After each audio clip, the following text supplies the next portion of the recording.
Sorry, look, people have different levels of difficulty in losing weight or gaining weight or whatever. Bodies are different and they react differently to different things. But like the underlying thermodynamic logic of losing and gaining weight are facts of the universe that no amount of like, I don't know, weird fat positive delusion can undo. Your body is made up of calories. You eat calories. We don't photosynthesize. That's where they come from. There is a relationship between exercise, eating, weight loss, whatever. Now, of course, there are people who have thyroid issues or other stuff like that, where the relationship between their input and output and how much weight they gain versus how much they actually use to process is like way the fuck off. That doesn't mean everyone has the same amount of like ease, you know? Like me saying that it's all calories in, calories out is true, but keep in mind that like being able to run is ultimately about the expense of calories, but that doesn't make you a sprinter, right? Like if a sprinter looked at you and was like, oh, you can't run very fast, well, it's literally like calories in, calories out. You burn calories to expend muscular energy. You can't do that. Like, pfft. And then they like run really fast away from you before you can respond. That's not really like a helpful answer to you. That doesn't give you much information you can use. In reality, effectively gaining or losing weight or doing anything else to your body is more about building effective processes to healthily adjust your intake and output and what you can do to like balance things out. And sometimes people's bodies are arranged in such a way that the requirements necessary for them to lose weight, because their body has a really tough time processing some stuff or whatever else, might be unreasonably high. There are lots of people out there who are fat, not because they're less disciplined than you, but because they exert the exact same amount of discipline as you, fulfilling the exact same hunger cravings, exercising the exact same amount as you, but their body just does not process food the same way as you. The calories in, calories out thing might still be true, but if they literally like intake fewer nutrients or have a harder time with hormone signals because of like thyroid problems, they might have the same willpower as you and just have a harder time. The problem with people who do that tough love anti-fat bullshit of like, oh, calories in, calories out, it's easy, bro, everyone can do it. Like, no, not everyone can do it.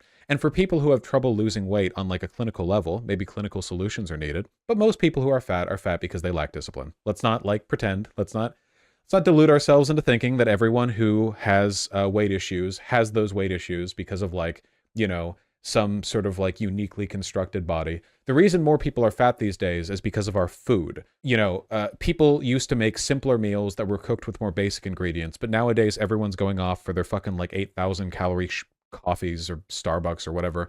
Calories are everywhere.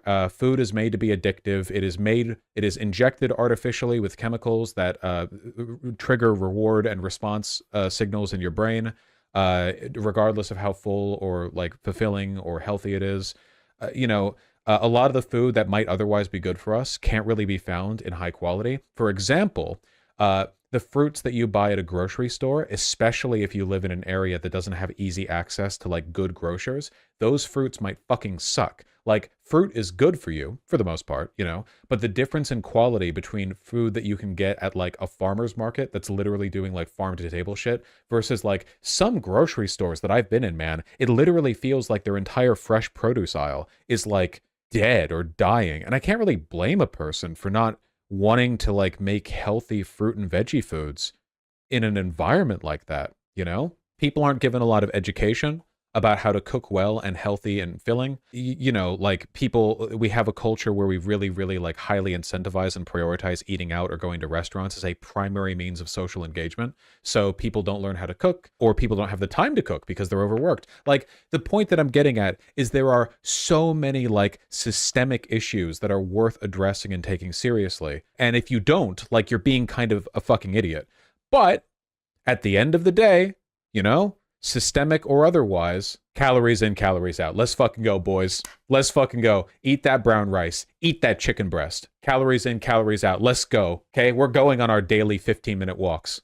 Let's fucking go. It's not just about weight loss. It's about fitness too, right? You can lose weight but still be unhealthy. There are tons of unhealthy skinny people because their organs might be poorly treated. They might not get the nutrients they need. They might not have well-developed muscles. They might have like, issues with posture, balance, their bones, a bunch of stuff, right? Like losing weight helps in a lot of cases because there's literally less weight taxing your body, but just generally speaking.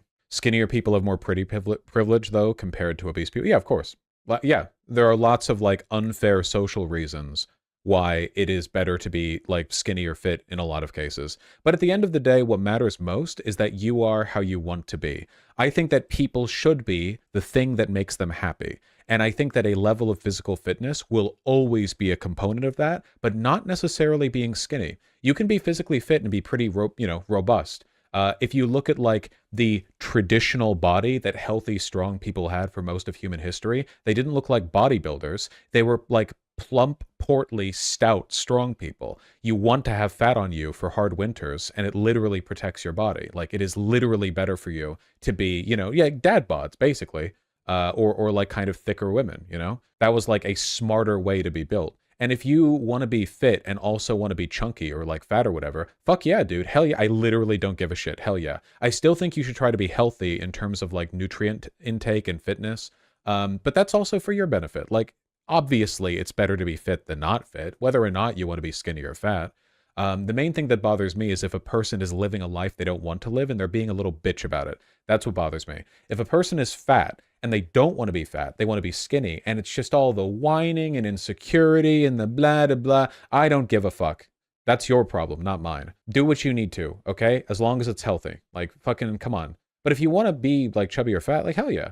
Awesome. This is what people mean by body positivity, by the way. You should always be happy with how you are, no matter what you are. Because if you're ever not happy with what you are and you get all doomer and depressive about it, it's really unproductive. And it usually means that you're not likely to actually do any changes, like, on yourself, because you get really downer about it. A positive attitude is the foundation of any kind of self-improvement. You can't be negative about it. Like, there's no way around it. Even back when I was a lot fatter, and I would say pretty intersubjectively a lot less attractive, I still really didn't care.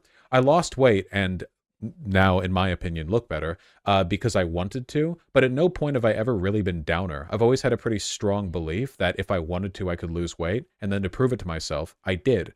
If you're chill about it, you can get a lot of work done in a lot of cases, I think. But you have to be positive about it. And you're not doing fat people any favors by, like, shaming them for being fat. I do think it's good to encourage your friends to be fit, though. Going on walks, being able to, like, stretch, being, like, flexible, some degree of strong, stuff like that's good. Have you reached your goal weight? I don't have a goal weight. Weight is a very, very, very bad metric for health and also for your appearance. Like, people will look very different at different weights. A lot of it has to do with bone structure and how much weight your body naturally carries, fat distribution, whatever else. Weight can be a good numerical metric to go by, and it's convenient because it's empirical. Like, you can measure it with a scale, but it's not too helpful, and bad for your mental health. Yeah, true.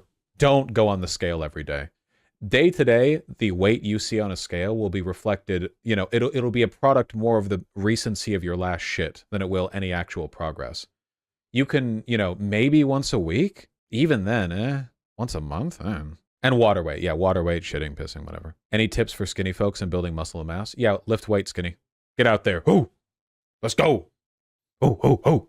And eat lots of food. How would this differ from gender-affirming procedures? Because no lifestyle can make you grow tits or flip your dick inside out into a pussy or whatever. Those are, like, purely medical, surgical things to do. Like, those are things that are solely the purview of the doctor and the scalpel. And they're not lifestyle change things either. It's not like you can surgery yourself into having a pussy, but then because you, like, don't make, well, actually, I guess if you don't, like, dilate or whatever, you can have issues, but, like, the dick doesn't grow back.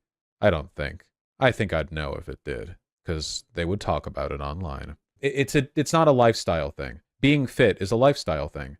This is the thing that people fuck up with diets, okay? Like, if you're dieting properly, that is to say you're eating at a sustainable amount that isn't hurting your body or depriving you of nutrients, your diet isn't something that you do for a week or a month. That's just how you live now.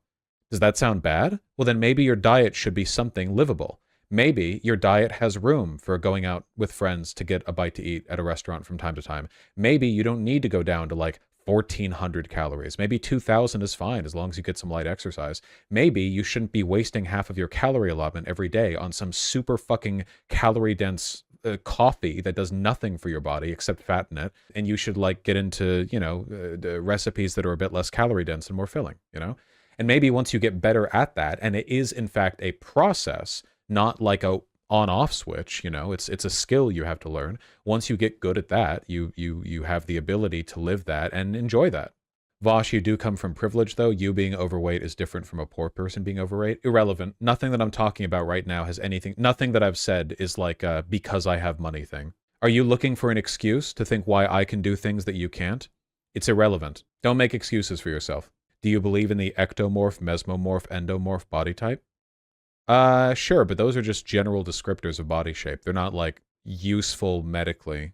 Vaush, you know most poor people are fat, right? Because of complex... First of all, most people are fat. Second of all, what does that have to do with what we're talking about? I already addressed the systemic issues. This is an issue that I have with left-leaning people, and it's this, like, psychotic obsession with diverting from any subject that involves personal growth or responsibility towards a systemic solution. No amount of systemic changes made in this lifetime or another is going to unfatten your waist, okay? You are ultimately responsible for your own life. I have already talked about the systemic elements of this issue. I have talked about them at length many, many, many, many times, and I believe in them thoroughly. But do you think those things undo your responsibility to try the best you can in the one life you're given? You know? Like, I can explain at length, sociologically, what factors cause young black people to join gangs, you know, living in some inner city environments where there are a few other opportunities. But if I was talking to one of those young black guys, what would I say then? Oh no, go ahead and join that gang. That's a good idea, you know? Systemic solutions, blah, blah, blah. No, of course not. I would say, yeah, no, you probably shouldn't do that. Systemic forces make it difficult for you to succeed in school? Tough. Succeed anyway. Like, what am I going to do? Like, resign people's lives to oblivion because there's a systemic explanation for why they are probabilistically more likely to falter? No, of course not. Yeah, I don't believe in any of this learned helplessness bullshit. We all have to try our best.